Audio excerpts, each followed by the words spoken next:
నమస్తే welcome to BLN news. వాళ్ళ parents ఏమంటున్నారంటే వాళ్ళ అబ్బాయి ఏమంటున్నారంటే ఒక 5 నిమిషాలు పోలీస్ బందోబస్తు మధ్యన ఎవరు రాకుండా ఆపుతుంటే నేను కూడా ఆపుతాను చెప్పిన అందరు ఆపుతాము. ఒక్కసారి అంబులెన్స్లో సెంటిమెంటు ఒక 5 నిమిషాలు డెడ్ బాడీని వర్క్షాప్ దగ్గర తీసుకున్న ఆర్టీసీ డిపో తీసుకుపోయి ఎవరు రాకుండా మేము ఆపుకుంటాం తీసుకొని వస్తామని చెప్పి అన్నారు.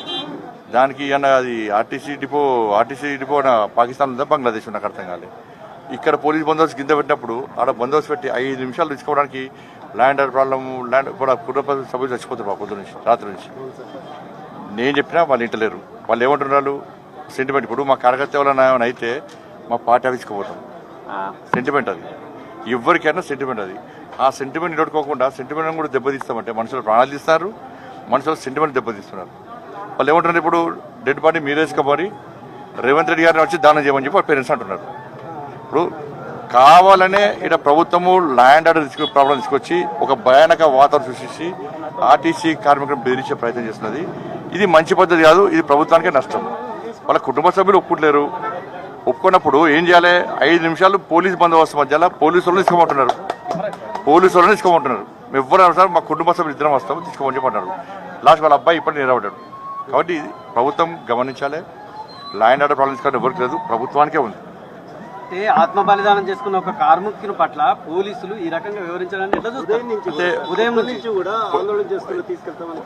పొద్దు నుంచి అదే కాదు, రాత్రి నుంచి అదే పరిస్థితి. ఇప్పుడు టెంట్ వేసుకుంటే కూడా టెంట్ వాళ్ళు బెదిరిస్తున్నారట. తెలంగాణ మొత్తం టెంట్ వాళ్ళు మించి వార్నింగ్ ఇస్తున్నారట. ఇదే పద్ధతి నాకు అర్థం కాలే. ఇంత దౌర్జన్యమా? కార్మికులు ఏమంటారు కదా, తెలంగాణ ప్రజలు ఏమంటున్నారు?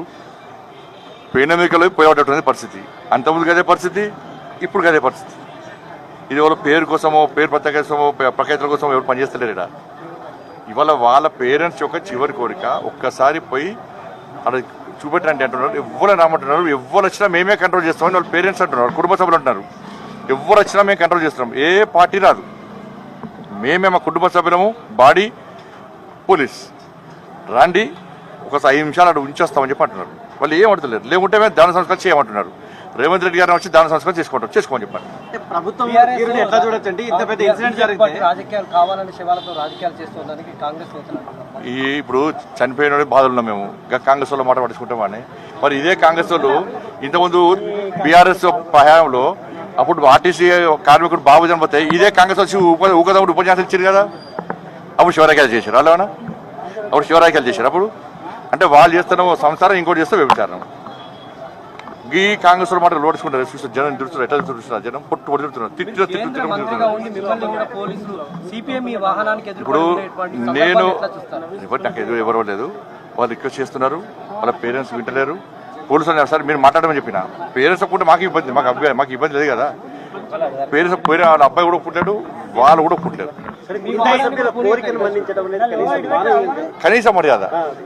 ఇప్పుడు మళ్ళీ ఏం బెదిరిస్తున్నారు? మీరు ఇట్లా మాట్లాడితే మీకు వచ్చే బెనిఫిట్స్ ఏమని బెదిరిస్తున్నారు. కొందరు కాంగ్రెస్ లీడర్లను పంపించి మీరు ఇట్లా వేస్తే మీకు బెనిఫిట్స్ ఏమని బెదిరిస్తున్నారు. ఇంత చిల్లర రాజకీయాలు. 5 నిమిషాలు అక్కడ బందోబస్తు పెట్టి ఇక్కడ అనేక అంతిమయాత్రలు చేస్తాం మనం తెలంగాణలో. తెలంగాణ ఉద్యమం అప్పుడు అనేక అంతిమయాత్రలు చేస్తాం. ఎక్కడ గొడవలు అయినాయా? ఇక్కడ కాలే కదా. ఒక ఆర్టీసీ కార్మికుడు చనిపోతే అక్కడ బందోబస్తు పెట్టి డెడ్ బాడీని అంబులెన్స్లో వాళ్ళ కుటుంబ సభ్యులతో తీసుకొని పోయి లాస్ట్కి ఏమన్నా సరే నాకు వదిలిపెట్టుర్రి, నేనే గ్యారంటీ, సెంట్రల్ విషయం గ్యారంటీ ఇస్తున్నా, నేనే అంబులెన్స్ నడుపుకుంటూ పోతా, ముంగడ పోలీసు వెనుకో పోలీసు చెప్పండి, నేను బస్ ఎక్కి ఎండలో కూర్చొని మాడతా, ఎవరు రారు. ఇక్కడ ఒక్కళ్ళు కూడా రాకుండా నేనే ఆపుతా. ఒక్క బాడీ తీసుకపోయి ఒక 5 నిమిషాలు వర్క్షాప్ డిపో దగ్గర పెట్టి తీసుకొస్తానంతే.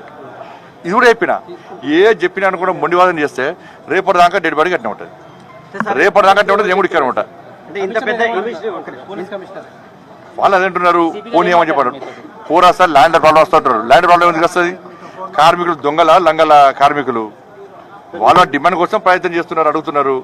ఒక్కసారి ఆర్టీసీ కార్మికులు డిపో తీసుకోదామంటున్నారు. తప్పే. ఇంత పెద్ద ఇన్సిడెంట్ జరిగితే కేవలం ఒక ఆర్డీఓను పంపించి ఖండితులకు చర్యగా మాట్లాడడం ఎట్లా చూస్తారు? మీ క్వశ్చన్ ఆన్సర్ అట్లా చేస్తున్నారు వాళ్ళు. అట్లా ప్రభుత్వం అట్లా ఉండదు పరిస్థితి. ఎవరు మాట్లాడినా నేను మళ్ళీ రిక్వెస్ట్ చేస్తున్నా, ఇది రాజకీయాలకి ఇలా సంబంధం లేదు. నేను ఒకటే చెప్తున్నా, మేము కూడా రాము.